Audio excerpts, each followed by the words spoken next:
If you were to be elected Comptroller, would you be seeking re-election?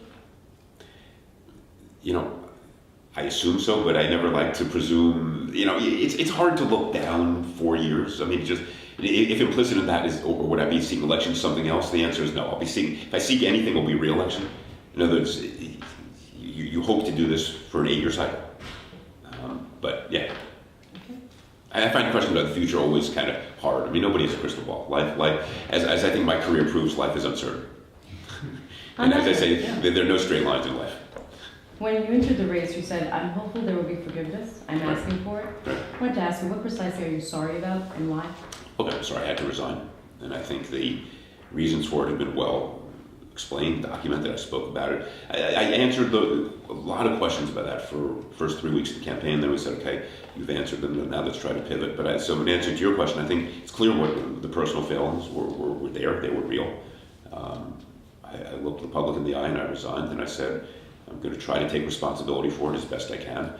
And so I'm asking the public now to look at the totality of my career and say, in the context of all of this, will you vote for me?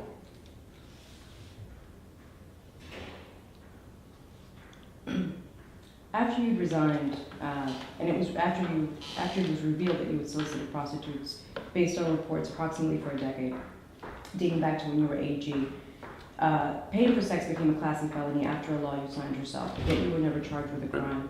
Do you think you were in fact guilty of anything, and should you have been charged with a crime? The federal government looked at that and made the same decision they have made in every other similar context. But as a legislator, you signed into law. Should you have been charged with a crime? Again, the feds looked at that and made the decision they've made in every other context. So, I mean, I just defer to their decision on it. Are you guilty of hypocrisy? I think hypocrisy is an elastic term, and I think it is fair for people to raise it as an issue. Absolutely. Are you guilty of hypocrisy? Do you think you are? I think I did not live up to the standards that I aspire to. Absolutely. You've called your own behavior then reckless. Should voters be worried about the same tendencies now? No. Not at all? No. Not in the next 4 or 8 years? No. Your support among black voters has been particularly strong since you announced your entry into the race. How do you account for that? I'm not sure. I think the support I've seen across many demographics has exceeded what I expected it to be. And I don't differentiate in my mind's eye voters by race, gender. I don't. I know polls do and this and that. I think of people as people, and that's the only way I can do this. I think people are inherently forgiving. I think people are inherently understanding of the texture and complexity of life. And people appreciate the degree to which I fought for them for many years on a range of issues, and probably the differentiation affects the degree to which they recognize what I did and didn't do on their behalf when I was Attorney General, Governor, etc. I think probably if there were a subgroup in the poll, investment bankers earning $5 million bonuses, my support would be low. If there were a subgroup of people who invested in mutual funds, worked hard, and had benefited from my cases about Wall Street, my support would be higher. So I think that is really the spectrum that, or the work on the environment, low-wage workers, immigration issues. Those are the things that I think drive the support, not race. And the support you've acknowledged. You've certainly made it a point to visit churches and visit with black voters. Absolutely. Yeah. Look, the churches on, I think every candidate in New York City goes to churches on Sunday morning. The churches are the backbone of many communities.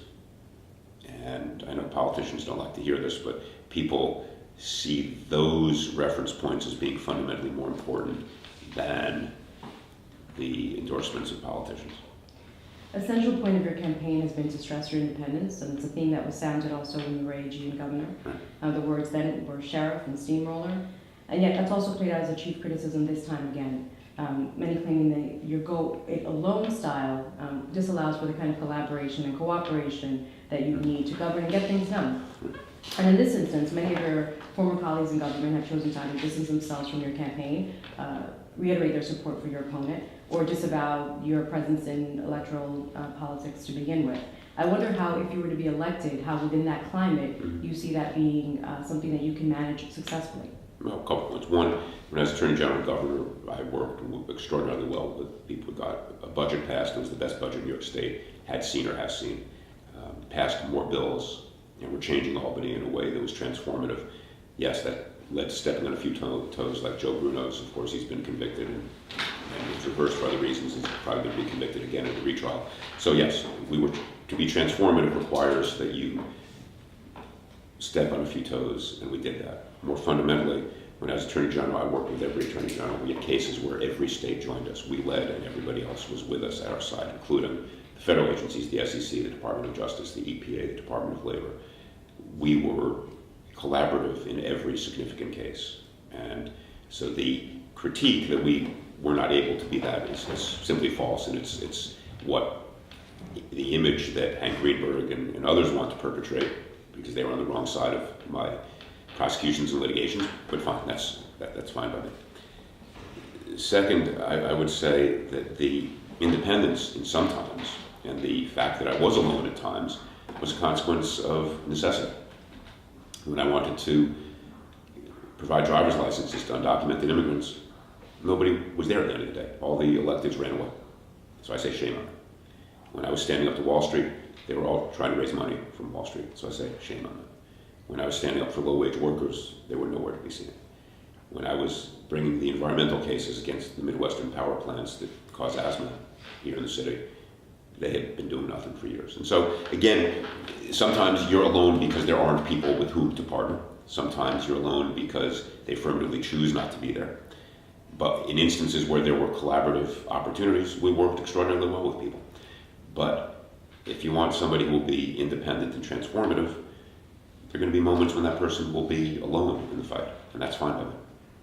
And that includes your work now as controller if you were to be elected. Depends what the look. Now, the job of control is to work with the mayor and the city council on a budget, on investment theories, in building the future of the city, and that is what we will do.